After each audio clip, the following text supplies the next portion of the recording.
The Hive Tyrant. He's the first unit I'm going to review on. I like the Hive Tyrant. I own 3 of them.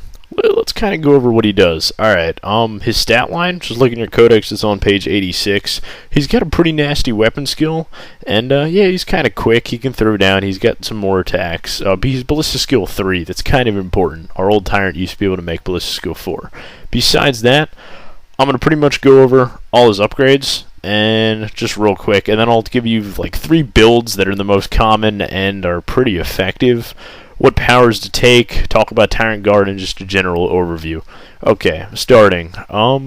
He comes with a pair of Scything Talons and a Lash Whip and Bone Sword. Well, isn't that spiffy? Okay, Psychic powers, you can have 2 of the following powers. He's a Synapse creature, he's got Shadow the Warp, and he's a Psyker. Okay, that's cool. Options, you could switch Bone Sword and Lash Whip out for Scything Talons. Kind of retarded, but you can do it. You can have some little range guns on them, a Twin Link Death Spitter, Twin Link Devourers, and Brilliant Reach Worms. Look at the stats for the Death Spitter, and look at the Devourer stats, and they're the same points, and then you giggle inside because there's no point in taking Death Spitters. And then you could take one of these, Stranglethorn Cannon and Heavy Venom Cannon. Heavy Venom Cannon is actually not bad. Stranglethorn Cannon is complete trash, though. And you could take 3 abilities. 2 are really good and 1 is pretty much useless. And then you could upgrade him a bunch. Usually he's getting too many points to put any of these upgrades on him, but you can put them on him. Also, you can get Armored Shell, Wings, and the Thorax Swarm. Pretty much most of the Hive Tyrant just upgrades are crap. Like, I'm going to put Acid Blood and Regeneration on my Tyrant. No, that's really a waste of points. The Tyrant's too expensive to pound upgrades on him. You either go all the way and just max him with upgrades, well, not max him, but just jack him up to like 200, 300 points, or you make them as cheap as possible. So, I'm going to start off with a few Tyrant builds. First, we have the Reserve Tyrant.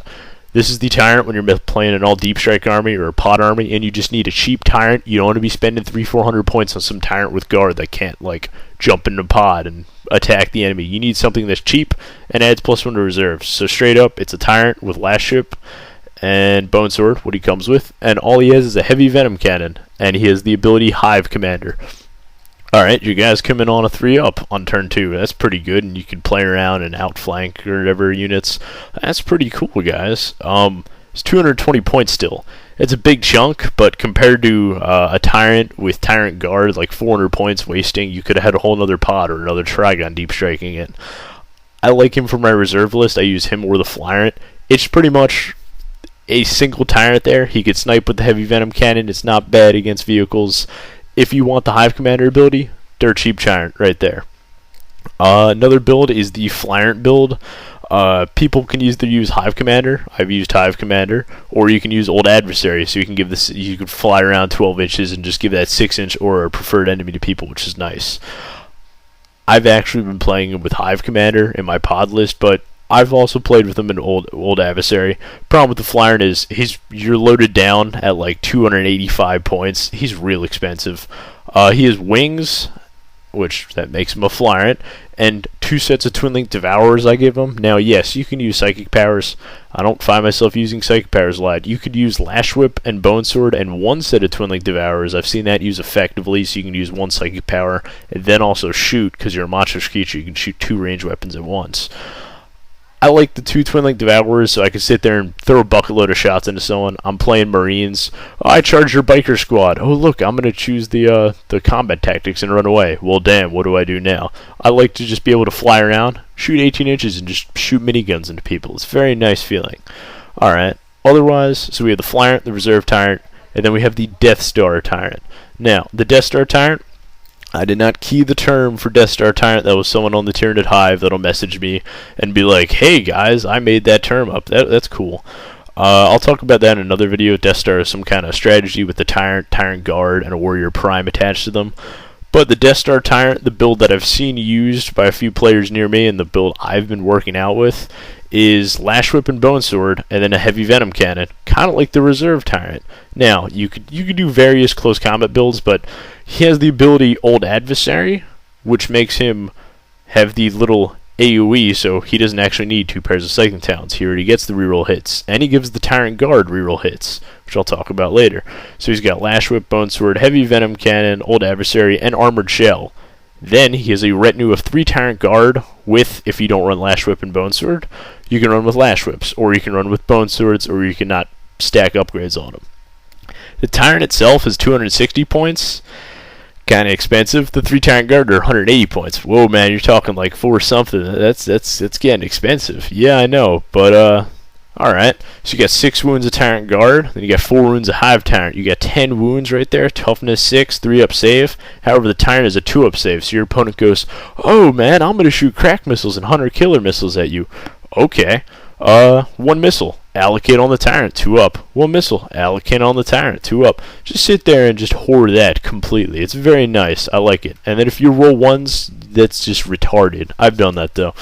But yeah, you just allocate the few single shots in you. You get shot with plasma. Hey, you get shot with last cans. You get Tyrant Guard take the wounds. That's what they're there for. But pretty much, it's an immovable object that sits there and just takes shots. If it has Old Adversary, you got Gene Stealers, you got Hormiguts running around, people get scared.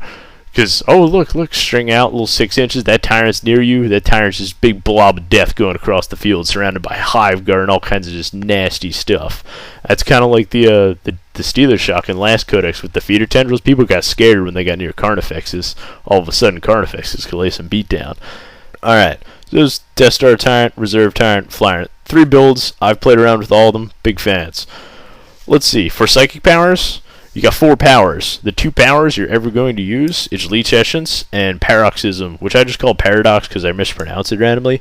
Paroxysm is great for, hey look, it's Logan and a whole bunch of Wolf Terminators, or hey look, it's Abaddon and his whole retinue of nasty badass Terminators. I'm gonna do Paroxysm or whatever. And then all of a sudden their weapon skill ballistic skill 1. Or hey Long Fang Squad with 4 missile launchers, go ballistic skill 1. I'm too far to assault you, so hey, go ballistic skill 1 and not shoot me, or epic fail at shooting at least. It's very useful. I like it. I use it once, twice per game, as much as possible. You just shut down a squad when you target them. It's great. Leech Essence is, you don't feel like shooting a gun or you're on 1 wound, so you start panicking. Shoot a psychic test, hit them. Oh look, wound. Maybe kill 1 guy, 2 guy. It's good when you're fighting against guardsmen or weaker or orcs, so you can just, ooh, wound, ooh, wound. You do that once, twice, say your Tyrant's like, it's very valuable, you're running a Flyer. I've used it with my Flyer the most, actually, when I've just been like, oh look, you're down to 1 wound. You need to click back up a little bit. So, it's usable in the right circumstances, but most of the time, if you're using Psychic powers at all, Paroxysm is the one you're trying to just spam. It's pretty nice, though. They're nifty powers. The other 2 powers I'm not even going to mention. You can read them. Oh, but they're kind of cool. They're useless. I'm sorry. Alright. Tyrant Guard. Lash Whip. If you don't have Lash Whip on the main Tyrant. And, the Bone Sword, if you want a lot more damage, but it gets expensive. I haven't run it with Bone Swords, but it's really expensive. You start looking at a 500-point unit. For Tyrant Guard, you either run 3 or you run 0. That's kind of how Tyrant Guard works. You can run like 1, that's a single kill point right there. You can run 2, that's 4 wounds, it's a single kill point. You can run 3, hey, that's a really big nasty unit. That's kind of how it works. Overall, the Tyrant is too expensive for what he does, but see, he's not unusable. You pretty much base an army off the Hive Tyrant when you use him. You use a Reserve Tyrant, you're coming in pause, you're coming in deep strike, you're coming in outflank. You're using a Flyrant, same thing.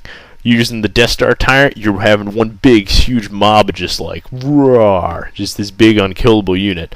You base the army off the Hive Tyrant when you use them. I don't use Hive Tyrants most of the game. I probably played about 15 games with Hive Tyrants. They're cool. They're really expensive for what they do. A lot of Tyrants, another thing, is many useless builds. They're not that great in combat. Their shooting is mediocre with heavy venom cannons. They're just, you look at that point cost and it's really hard to justify it unless it affects your army with the old adversary or the Hive commander. And when you start upgrading the Tyrant, you just look at Swarm Lord and go, oh, my Flyer is 285. Swarm Lord is 280. It's very hard to compare, because you start upgrading the Tyrant, you just keep looking down at Swarmlord, it's on the same page, you're just like, I don't know, what am I doing, man, what am I doing? It's just that you look at the price tag on the Tyrant, and it's just that's the big factor in deciding if you're going to use one or not.